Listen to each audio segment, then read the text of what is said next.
Hi, my Hathaway friends. I really miss you. I hope we get to see each other soon.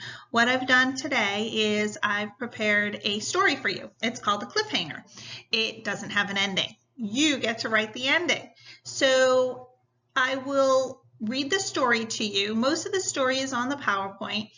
Some of the sentences are not, but I give you pictures to look at while I'm reading to you.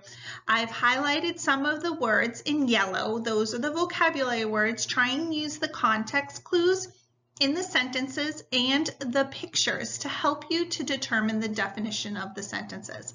At the very end, I'll give you my email address and some directions on what to do next. So let's begin our story.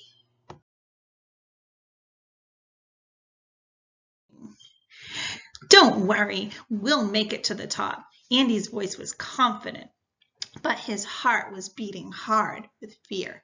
Andy was clinging with his bare hands to a rock wall. 100 feet below him, boulders were scattered on the hard ground. Andy blinked with sweat from his eyes and looked up. The edge of the cliff was about 10 feet above his head. It may as well have been a mile. Andy stole a look down. His two friends, Tierney and Pat, were hanging by their fingertips. Beneath him, a single rope attached the three climbers. Andy moved his left hand a few inches. Dirt gave way under his fingers. He clawed at the cliff wall, somehow grabbing hold as pebbles and clods of earth rattled the rock wall.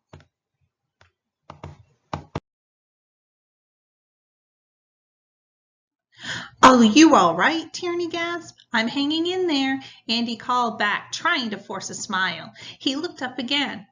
Andy spied a gnarled tree root jutting from the cliff wall about 2 feet beneath the top of the cliff. If he could only make it to the top of the root, then he could pull them all to safety. Only an hour earlier, danger had been the furthest thing from Andy's mind. All he could think about then was lunch.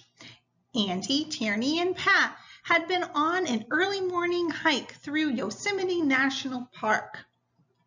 The three friends were there on a camping trip with Andy's family. Andy's little brother, Ann, had made a pest of himself all morning long, begging to tag along with Andy and the others.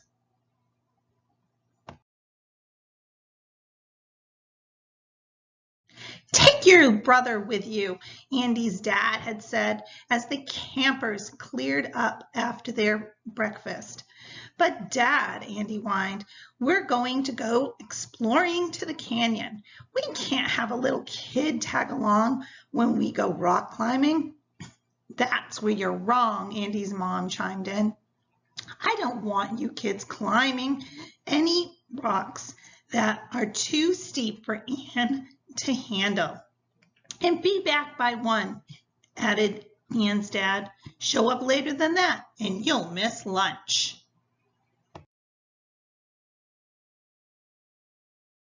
Now lunch was the last thing on Andy's mind. The bright sunlight glinted off of the face of his watch as he inched his hand up the wall. He spied the watch's hands. It was 10 after 1. So much for lunch, Andy thought.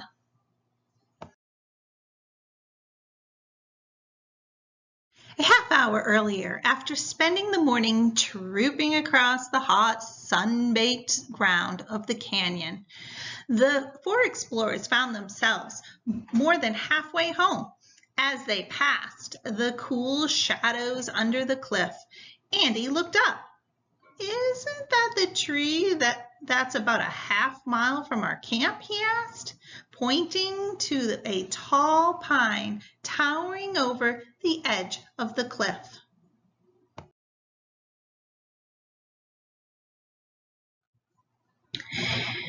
"It looks like it," Pat said, squinting at the sky. Great, Andy said. We can save at least a half hour by climbing up the side of the wall instead of going all the way on the path. No way, Little Ann yelped as he stared up the cliff. I wouldn't climb that wall with a ladder. Don't be chicken, Andy said as he prepared the ropes for their climb. I don't know, Tierney said, looking up at the wall. Ann might be right. It's not so bad, Andy said. Most of the way up, we'll barely have to use our hands. It's only the last 20 feet or so that it gets steep. Those are the 20 feet that scare me, Pat said. By this time, Andy had slipped the rope through the device cinched to his belt, just as he had learned at the rock climbing gym back home. Don't be afraid, he said. This may be our only chance to do some real climbing. The walls of the gym are steeper, and we climb them, don't we?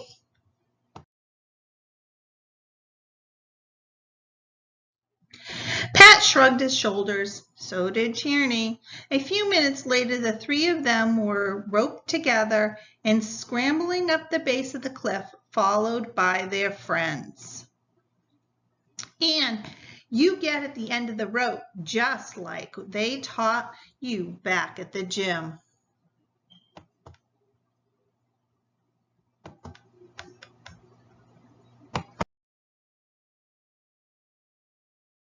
Remember what they taught me, Ann said. They taught me never to climb without an adult. I'm practically an adult, Andy said, and I'm in charge. I say, but it was too late. Ann had already trotted up the path, leaving the three climbers behind.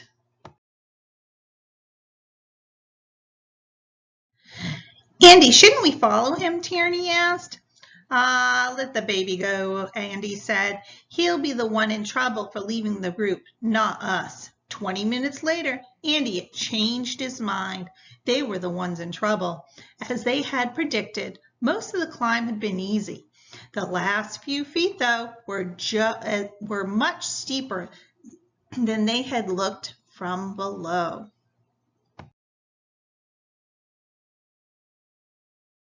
I see a root, Andy called down to his friends. If I can reach it, I'll be able to pull us all up. Wait, Andy, Pat began as he strained to get a grip. Andy didn't hear him. His attention was focused on the root. Andy's hands darted up and his feet scrambled up the side of the cliff wall. Pebbles and dirt rolled down the side of the cliff as Andy shot up the rocky surface. His fingers reached for the root and grabbed hold. He felt the mighty tug of the rope. He wrapped his both hands around the root, holding on with all his strength. Andy looked down. Tierney barely held on to the wall with one hand and one foot dangling below her. Pat swung on the end of the rope, whimpering in fear.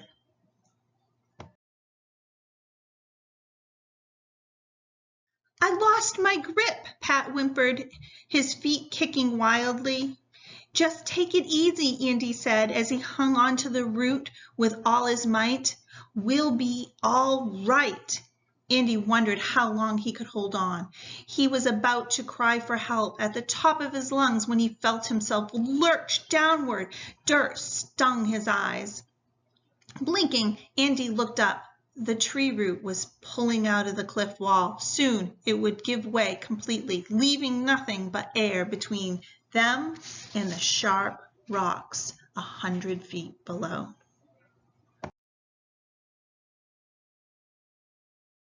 Okay, and that is the end of the story. Now it's your turn. I would like for you to try and extend the story. You remember to maintain setting, remember the characters, don't forget little Ann that took off running. And remember to keep to the theme of the story about what's going on, how they're persevering, trying to get through it, trying to have that courage, and see what you can come up with for an ending of the story. You can email all your responses to smason@newbedfordschools.org. And remember, I really miss you guys. You can do this. You got it. We'll all do this together. And I can't wait to see you again soon.